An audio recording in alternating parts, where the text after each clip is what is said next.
Hi అండి అందరికీ. అందరు బాగున్నారా? ఈరోజైతే నేను బొరుగుల మసాలా చేస్తున్నా చూడండి. దీన్ని బారం మసాలా కూడా అంటారు. చాలా అంటే చాలా టేస్టీగా చేశాను. ఒకసారి నేను ఎలా చేశానో మీరు కూడా అలాగే చేయండి. చాలా అంటే చాలా టేస్ట్గా ఉంటుంది. పిల్లలు స్కూల్ నుండి ఇంటికి వచ్చిన తర్వాత ఎవరైనా కానీ పెద్దల నుంచి పిల్లల వరకు చాలా అంటే చాలా ఇష్టంగా తింటారు ఈ బారం మసాలా అనేదాన్ని. దీనికి కావాల్సినవి మీరు చూడండి. ఫస్ట్గా 3 టమాటాలు తీసుకున్నాను, బాగా ఎర్రగా మాగినవి. వాటికి పైన ఎనకలు ఉంటుంది కదా తొటిము, అదంతా మొత్తం తీసేయాలి. అది తీసేసి టమాటాలని బాగా 1 టైం వాష్ చేసుకుని పక్కన పెట్టుకున్నాను. అలాగే ఒక పెద్ద సైజు అంతా ఎర్రగడ్డలు 3 తీసుకొని పైన తప్పటి తీసి పక్కన పెట్టి, పక్కన కొద్దిగా కొత్తిమీర తీసుకొని దాన్ని కూడా వాష్ చేసి పెట్టుకున్నాను. అదో ఇక్కడ చూపిస్తున్న విధంగా ఇలాగైతే టమాటాలు బాగా సన్న సన్న ముక్కలుగా కట్ చేసుకోవాలి. మనకు ఎంత వీలైతే అంత సన్న సన్న ముక్కలుగా కట్ చేసుకుంటే చాలా బాగుంటుంది. అదేవిధంగా అన్ని దాంట్లని అలాగే కట్ చేసుకోవాలి. టమాటాలని మొత్తం ఇలాగా నీట్గా సన్న సన్న పీసెస్ లాగా టమాటాలన్నీ కట్ చేసుకోవాలి.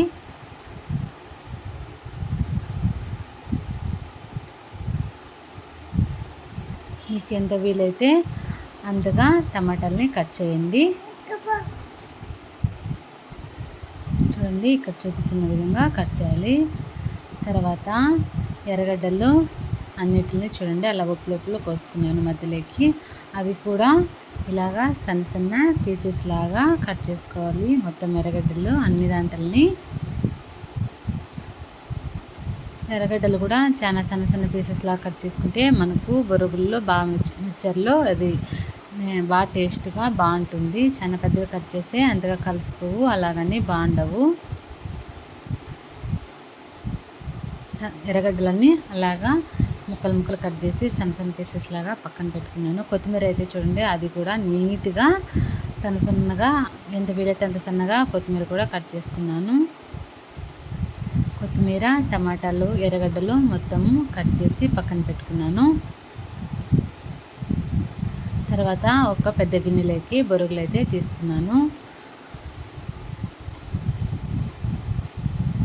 బొరుగుల్లో టమాటాలు అయితే యాడ్ చేసుకుంటున్నా. పక్కన కట్ చేసి పెట్టుకున్నాను కదా టమాటాలు, అవి టమాటాలు, ఎర్రగడ్డలు, కొత్తిమీర అలాగా అన్నీ ఇలా వేసుకోవాలి. తర్వాత ఎర్రగడ్డలు వేసుకుంటున్నాను.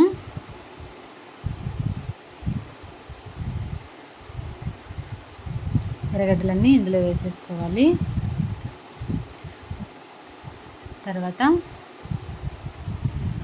ఎర్రగడ్డలు, టమాటాలు వేసేసిన తర్వాత అందులోకి చూడండి సన్న మిక్చర్ వేసుకున్నాను. సన్న మిక్చర మనము పక్కన తెచ్చుకుని ఉంటాం కదా, అది సన్న మిక్చర్ వేసుకున్నాను. అందులోకి గరం మసాలా ఒక 1/2 స్పూన్, ధనియాల పౌడర్ 1 స్పూన్ వేసుకున్నాను. రుచికి తగ్గట్టు సాల్ట్ వేసుకున్నాను. చూడండి గరం మసాలా. నేనైతే ఇందులో పచ్చిమిరపకాయలు అయితే వేయలేదు. పచ్చిమిరపకాయలు ఎందుకంటే చిన్నపిల్లలు ఉంటారు కదా, వాళ్ళైతే తినేటప్పుడు కొంచెం కారంగా ఉంటాయని వేయలేదు.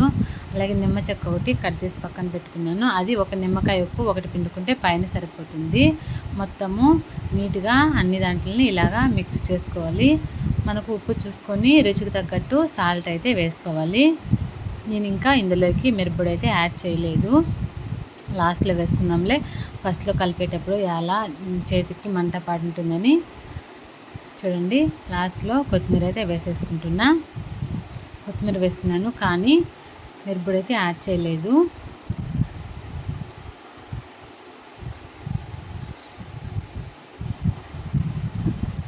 ఇలాగా అన్నీ వేసేసి నీట్గా మిక్స్ చేసేసుకొని పైన కొత్తిమీర చల్లేసుకోవాలి.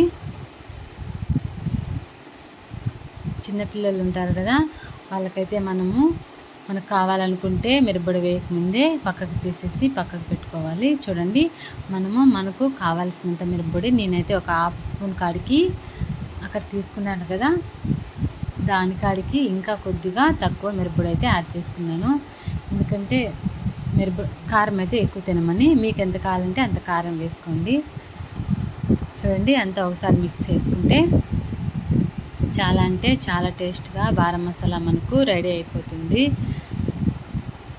తప్పకుండా మీకు నచ్చితే ఛానల్ అయితే సబ్స్క్రైబ్ చేయండి. Okay, thank you for watching.